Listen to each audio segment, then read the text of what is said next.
Next, we're going to hear from Lisa Klein, who is Executive Director of the Birth to Five Policy Alliance. And I'd like to know what that group does.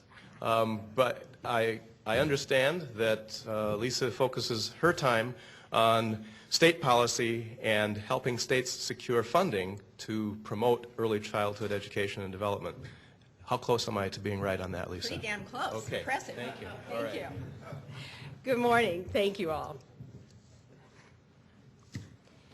When I began investing philanthropically in 2000, I wanted to address achievement gaps. In searching for answers, I spoke with John McKeel, superintendent of Omaha's public schools, where I sent my own children. He emphasized early education. It wasn't impossible for disadvantaged students to catch up, just a lot harder and a lot costlier. That's big news. What could be more important than a solid investment in human capital? That comes from Susie Buffett, Warren's daughter, who puts all of her time, energy, and great resource behind early childhood and early childhood education. Susie got together with some of her friends, partly from her and partly from her father. So let me say for the words of one of those. This is actually an op-ed that appeared. That was an op-ed that appeared in the New York Times called Intervene earlier. This is from an op-ed that appeared in the Wall Street Journal. The cost of equality. In his article, Sam Dillon evaluates President-elect Barack Obama's proposed investments in early education. The annual tuition of quite elite schools, early schools, is similar to the cost of elite Manhattan nursery schools and some colleges and universities, Dillon points out.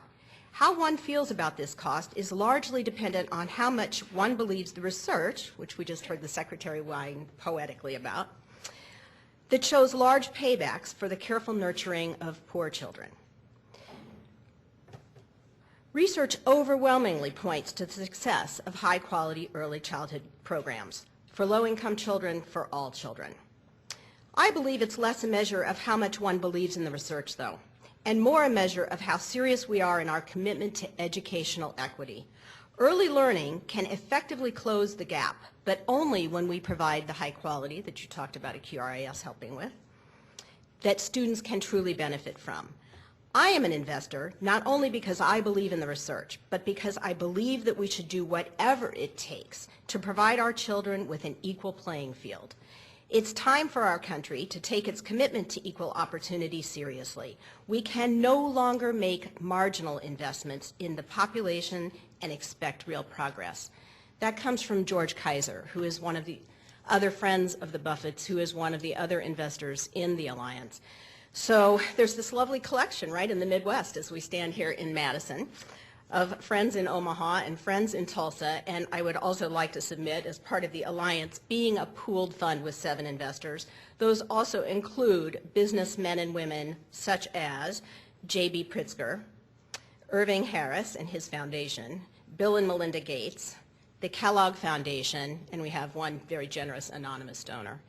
So I would submit that these are 7 business and philanthropic leaders who are supporting this effort.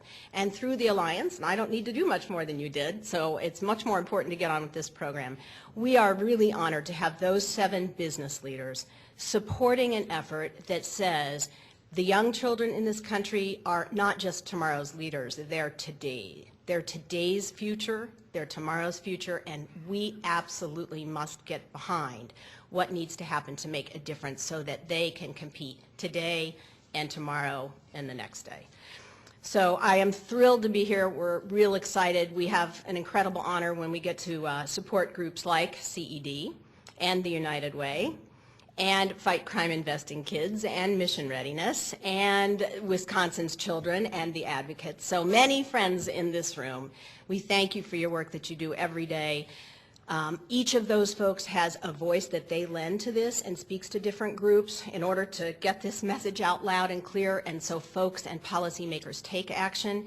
We need the business leaders to do the same, because you all can talk to people in a way that many of us can't, and you can reach your friends through your influence and your connections in ways that we can't. So thank you very much for all that you do.